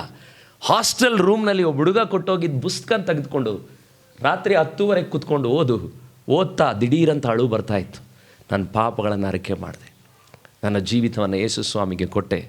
ಆ 16ನೇ ವಯಸ್ಸಿನಲ್ಲಿ ನಡೆದಿದ್ದು ಇವತ್ತು 41 ವಯಸ್ಸುವರೆಗೂ ನನಗೊಂದು ಒಳ್ಳೆಯ ಕುಟುಂಬ, ನನಗೆ ಸಭೆ, ಪ್ರೀತಿಸುವಂಥ ಜನರು, ಇವೆಲ್ಲವೂ ಇವತ್ತು ನನಗೇನಾದರೂ ಬಂದಿದ್ದರೆ ನಾನು ನಿಮ್ಮ ಹತ್ರ ಒಂದನ್ನು ಕೇಳ್ತಾ ಇದ್ದೇನೆ, ಪಾಪ ಕ್ಷಮೆ, ಸಮಾಧಾನ, ಸಂತೋಷ, ಸಂತೃಪ್ತಿಗಾಗಿ ಜಗತ್ತು ಅಲೆಯುತ್ತಾ ಇದೆ. ಆದರೆ ಆ ಅಲೆಯುವ ಜನರುಗಳಿಗೆ ದಾಹವನ್ನು ತೀರಿಸಲಿಕ್ಕೆ ಯೇಸು ಸ್ವಾಮಿ ಬಂತು. ಇವತ್ತು ಜಗತ್ತಿನಲ್ಲಿ ದೇವರ ಹುಡುಕಾಟದಲ್ಲಿ ಮನುಷ್ಯನು ಬೆಟ್ಟ ಗುಡ್ಡಗಳನ್ನು ಹತ್ತಿ ಹೋಗ್ತಾ ಇದ್ದಾನೆ, ಪುಣ್ಯ ಕ್ಷೇತ್ರಗಳನ್ನು ಅಲೀತಿದ್ದಾನೆ, ಭವ್ಯ ಅರಮನೆಗಳನ್ನು ಹುಡುಕಿ ಹೋಗ್ತಾ ಇದ್ದಾನೆ. ಆದರೆ ನಿಮಗೆ ಗೊತ್ತಾ, ದೇವರ ಬೆರಳು ಮಾತ್ರ 3 ಜಾಗವನ್ನು ತೋರಿಸ್ತಾ ಇದೆ. 3 ಜಾಗವನ್ನು ದೇವರು ತನ್ನ ಬೆರಳಿನಿಂದ ತೋರಿಸ್ತಿದ್ದಾನೆ. ಅದು ಇಡೀ ಜಗತ್ತಿಗೆ ಕೊಡುವಂತಹ ಸಮಾಧಾನ ಕೊಡುವ ಜಾಗ. ಅದು ಯಾವುದು ಸರ್? ಮೊದಲನೇದಾಗಿ ಕೊಳಕಾದಂಥ ಗೋದಲಿ, ಅಲ್ಲಿ ಹುಟ್ಟಿದಂಥ ಯೇಸು. ಎರಡನೇದಾಗಿ ನೀವು ಬಯಸಲಿಕ್ಕೆ, ಎದುರು ನೋಡಲಿಕ್ಕಾಗದೇ ಇರುವಂಥ ಒಣಗಿದ ಮರ, ಅದು ಶಿಲುಬೆ. ಮೂರನೇದಾಗಿ ಖಾಲಿಯಾದಂಥ ಸಮಾಧಿ. ಈ 3ರಿಂದ ಮಾತ್ರನೇ ನಿಮ್ಮ ಜೀವಿತಗಳಲ್ಲಿ ರಕ್ಷಣೆ. ಯಾಕಂದರೆ ಆ ಸಮಾಧಿ ಖಾಲಿಯಾಗಿರೋದಕ್ಕೆ ಕಾರಣ ನಿಮ್ಮ ಹೃದಯಗಳು ಖಾಲಿ ಆಗಬಾರ್ದು ಅನ್ನೋದಕ್ಕೋಸ್ಕರ. ಸೊ ನೀವು ಯಾರಾದರೂ ಭಾರದಲ್ಲೂ ನೋವಿನಲ್ಲಿದ್ದರೆ ಯೇಸು ಸ್ವಾಮಿ ಕರೀತಿದ್ದಾನೆ. ಕಷ್ಟಪಡುವವರೇ, ಹೊರೆ ಹೊತ್ತವರೇ, ನೀವೆಲ್ಲರೂ ನನ್ನ ಬಳಿಗೆ ಬನ್ನಿರಿ ಅಂತ ಹೇಳಿದ್ದಾನೆ. ಕಣ್ಗಳನ್ನು ಮುಚ್ಚಿ ನೀವು ಯಾರಾದರೂ ಹೊಸದಾಗಿ ಬಂದಿದ್ದರೆ ನಿಮ್ಮನ್ನು ಕಣ್ಣೀರಿನಿಂದ ಕೇಳ್ಕೊಳ್ತಾ ಇದ್ದೇನೆ, ಯೇಸು ಸ್ವಾಮಿ ನನ್ನ ಪಾಪವನ್ನು ಕ್ಷಮಿಸು ಎಂಬುದಾಗಿ ನೀವು ಹೇಳ್ತೀರಾ? ಯೇಸುವೆ ನನ್ನ ಪಾಪವನ್ನು ಕ್ಷಮಿಸು,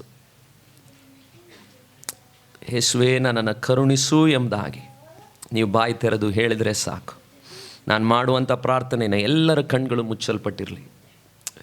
ಇವತ್ತು ನಾನು ನಿಮಗೆ ಹೇಳಿದಂಥ ವಿಷಯ, ಯೇಸು ಸ್ವಾಮಿ ನಿಮ್ಮ ಪಾಪಕ್ಕಾಗಿ ಸತ್ತನು, ಆತನು ಪುನರುತ್ಥಾನ ಹೊಂದಂತಹ ದೇವರು, ಆತನು ಮತ್ತೆ ಈ ಭೂಮಿಗೆ ಬರಲಿಕ್ಕಿದ್ದಾನೆ. ನಿಮ್ಮ ಪಾಪಗಳ ದಂಡನೆಯನ್ನು ಶಿಲುಬೆಯಲ್ಲಿ ಹೊತ್ತುಕೊಂಡಂಥ ಯೇಸುವಿನ ಬಳಿಯಲ್ಲಿ ನಿಮ್ಮ ಪಾಪಗಳನ್ನು ಅರಿಕೆ ಮಾಡಿರಿ. ನಾನು ಹೇಳುವಂಥ ಪ್ರಾರ್ಥನೆಯನ್ನು ನೀವು ಹೊಸದಾಗಿ ಬಂದಿರೋರು ನಿಮ್ಮ ಕಣ್ಗಳನ್ನು ಮುಚ್ಚಿರುವಾಗ ನೀವು ನನ್ನ ಜೊತೆಯಲ್ಲಿ ಹೇಳ್ಬೋದು, ಯೇಸುವೆ ನಾನು ಪಾಪಿ, ನನ್ನ ಪಾಪವನ್ನು ಕ್ಷಮಿಸು, ನೀನು ನನಗೋಸ್ಕರ ಪ್ರಾಣ ಕೊಟ್ಟೆ ಎಂಬುದಾಗಿ ನಾನು ನಂಬ್ತಿದ್ದೇನೆ.